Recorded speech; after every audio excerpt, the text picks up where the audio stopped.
drunken noodles now. Drunken noodles is a Thai dish, but in reality, there's a lot of Chinese components to it. So if you don't have a wok at home, join us later on this week on Friday, and we'll kind of give you some tips and tricks on what to do if you don't have a wok at home. We're going to be doing a live class on that. I'm going to use a non-stick pan. A cast iron pan would also work really, really well. I have a flame that's large enough though, so it's going to heat up my pan really fast. What I need you to remember when you're making this is start with small portions. And if you feel like your flame's not big enough, do things in portions and then take them out as you cook them. And then at the end, we'll bring everything together with the sauce. So we're gonna make a chicken drunken noodle today. And there's a couple of ingredients that I'm gonna show you. So first of all, the noodles. And so these are rice noodles. They're fresh rice noodles. And a lot of people, I've heard stories of kids or their parent or a mom or a dad having their sons and daughters sit in front of a sink and slowly take apart each little strand. You don't need to do that. Even if your noodles are cold, they just need a little bit of water. There's enough oil that they put in between these strands of noodles that if you just put it in a little bit of water and run your hands through it, everything will separate out and break apart. Some people will cut them. I choose not to cut them because I feel like while you're stir frying them, they kind of cut along the way. All right, and then we're gonna also add some bell peppers. So I've got some bell peppers here. I've got one a Roma tomato. I'm using a shallot, but you can also use like a quarter of an onion if you want. I've got some bean sprouts. I've got some chicken. I've got an egg, some garlic cloves, and then cilantro and Thai basil to garnish. And I'll talk about the sauce in a little bit. So let's get dicing. So the first thing we're gonna do is, we're gonna do about 1 tablespoon of garlic. So I'm gonna go ahead and mince up this garlic. So I'm gonna push down really hard. I find about 3 medium, small cloves of garlic is about 1 tablespoon. It's really, they all differ in size, but nothing wrong with a little extra garlic, which I think I'm gonna end up with today. So again, if you like garlic, go ahead, add more. It'll just bring more flavor to this dish. This is one of those dishes you wanna have everything ready, everything chopped up, ready to go, so that when you're ready to stir fry, everything goes really quick. So our shallot, I'm gonna hold on the end, and then I'm gonna cut through the middle, and then I'm gonna peel.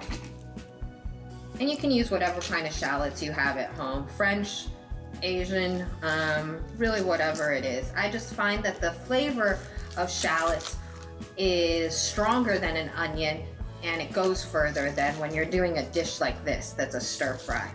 So I'm gonna go ahead and peel these guys. And then I'm gonna take off the ends, the frilly part. And then we're gonna go for a dice. And so I'm gonna go in, and since it's gonna get cooked with the garlic, it's completely okay to go right next to it. And then I'm gonna do the same, take off the frilly ends on this side, take my knife, give a few good cuts on top, and then get a good dice going. Okay, so I think the only thing I have left to chop is our onion. We did slices with our bell pepper for our onion. I keep calling this an onion, it's a tomato. I'm gonna cut through, so this is where the vine grows. I'm gonna cut through the middle, just like that. And I'm gonna do wedges. So we're gonna do about 8 wedges on each side. Thinner the better. 6 or 8, whatever you're comfortable with. And if you get to a point like that where it doesn't want to go, hold it on either side and then cut through. My knife is not as sharp as it should be. And when you cut things like citrus or anything with a lot of acid like tomatoes, you want to make sure you resharpen it because it does eat away at it. So there's that. That's all ready to go. I'm going to go ahead and pick off my basil leaves from my Thai basil or holy basil. You don't even really need to chop these. I like them whole because I like biting into it whole, but if you want, you can give it a rough chop too. So I'm gonna grab those leaves, and then I've got a little bit of cilantro too. And I'm just gonna use the big leaves. I don't need the stems. Save the stems for green curry or any kind of marinades that you want to have with some cilantro. Really brightens things up. So like chimichurri Instead of using too much parsley, you can use a lot of cilantro. I do like a coriander marinade for chicken that you can grill. I think that's it. So I'm gonna push this aside and I'm gonna get our sauce together. So our sauce consists of sweet soy sauce and fish sauce. And if you have it, Maggi, and I don't have the bottle, I only had a little bit of left. Maggi is a seasoned soy sauce. It has a different flavor to it than regular soy sauce, but if you just have soy sauce, go ahead and use regular soy sauce. I'll try to get a picture up on the website as soon as possible of what Maggi looks like. I will add my Maggi in there, and then I'm gonna add my fish sauce, and then a lot of brown sugar. So I'm gonna add all of that inside. And then I'm gonna give that a good stir. So this is gonna be our sauce. This is what's gonna make everything taste good. So if you really think about it, there's just a lot of sugar in here. A lot of sugar. The sweet soy sauce needs to be refrigerated. So if you do buy it, make sure you keep it in the refrigerator. And then this is my favorite brand of fish sauce, the 3 Crab brand. All right, so let's get started. Again, you're gonna do this in steps. You're not gonna do this all at once just because most stoves aren't gonna be hot enough. First things first, you want your pan hot, then you add your oil. Don't add your oil into a cold pan, mainly because it takes longer to heat up, and second of all, your oil might start turning rancid if you're using like a oil that can't stand that much heat. For example, if you're using a olive oil. So what I like to say is get your pan hot. Once you can't keep your hand over there for more than about 10 seconds, I can probably hold it there for a while longer than most people can. Then you know it's hot. I'm gonna coat it with a little bit of, not a little bit, but I'm gonna coat it with a decent amount of oil. There's a lot of things that'll stick in here, and that's why I'm choosing to use a non-stick pan. If you have a well-seasoned cast iron, you can use that as well. So I'm gonna coat that. Once the oil is nice and hot, I'm gonna add my chicken in. And I'm gonna stir fry my chicken just until it's no longer raw. I mean, a little bit in the middle is fine, but I want to get some color going on this guy right now.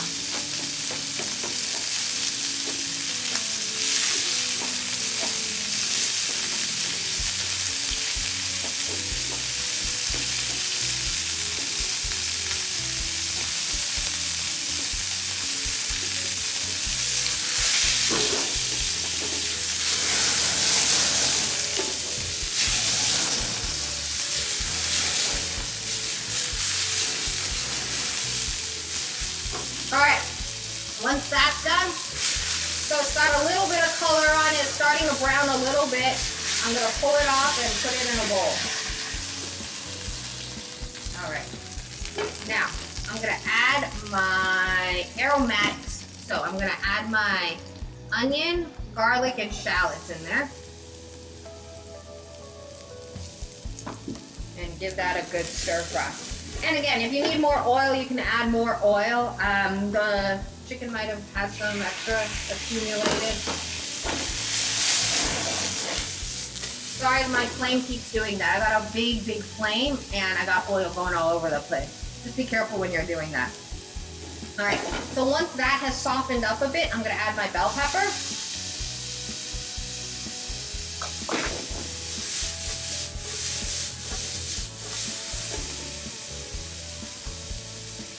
I'm gonna add my bean sprouts.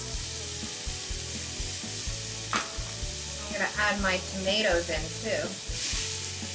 And what's gonna happen is those tomatoes are gonna start releasing their juices. And that's exactly what we want.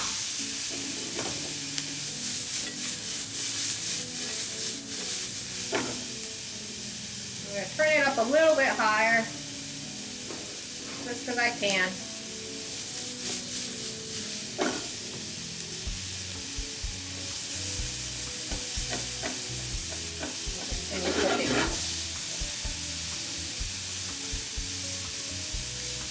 So, what's left to add in here? Noodles, sauce, chicken, and then the garnishes. So what I want you to think about when you're at this point of this dish is my pan able to handle all that food, first of all? And second of all, is there gonna be enough heat to heat up everything and make sure everything comes together? If not, take all your veggies out now and stir fry your noodles for a little bit before you add everything together. So I'm gonna give that a good stir. So I think mine is good though. So I'm gonna turn it down a little and I'm gonna do our egg. So I'm gonna push everything to the side, just like that. I'm gonna grab a little bit more oil. I'm gonna squirt it just in the middle, just like that. And I'm gonna take my egg, crack it in the middle, and then I'm gonna stir and scramble it. That's it. Now you want to get it pretty, like about 80% cooked through, because if you don't, what ends up happening is the egg kind of just spreads everywhere, and that's not what you want. So I've got that egg in there, ready to go now, and then I'm going to add my chicken back in, and the last thing is going to be our noodles. The reason I wait until the end for the noodles is they take no time to cook. I would say probably 20 seconds. But if you do have a low flame, you still want those noodles to get cooked through. And if you got food stuck in the way, like right now, it'll just get in the way. If you wanted to add Thai chilies, you can go ahead and add some Thai chilies in the beginning too. So I'm gonna take my noodles. And if you need to add a little bit more oil, feel free. Sometimes I also find that it helps if you have a lid around. And you can put a lid on this guy and it kind of heats everything through so you don't have to worry about it. So I've got that going in now.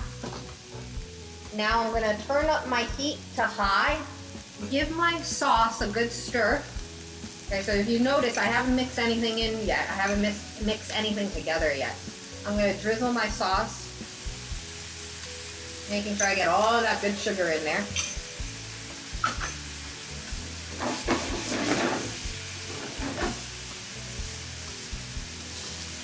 And it should just be a couple flips.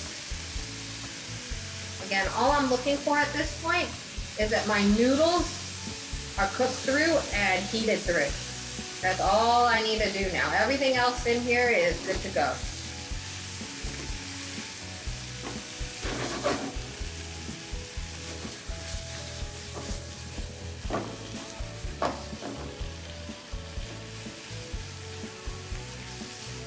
And don't overcook it. So as soon as you start seeing those noodles soften up, it means it's done. You can turn off the flame. Give it a good taste if you want, just to adjust your seasoning. So you can add more soy sauce, more sugar as you find you need. And then I'm gonna go ahead and garnish this with a little bit of the Thai basil, a little bit of cilantro. Give that a good stir one more time. And there you have it. Drunken noodles. See you next time.